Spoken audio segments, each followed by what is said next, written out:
बच्चों की सर्दी खांसी जुकाम के लिए जायफल और घी बहुत भरोसेमंद है।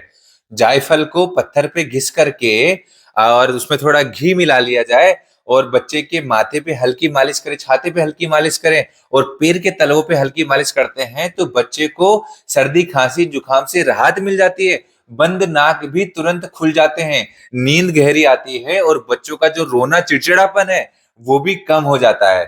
आयुर्वेद के शुद्ध ज्ञान को जानने के लिए मुझे फॉलो करें और वीडियो को सबको शेयर करें।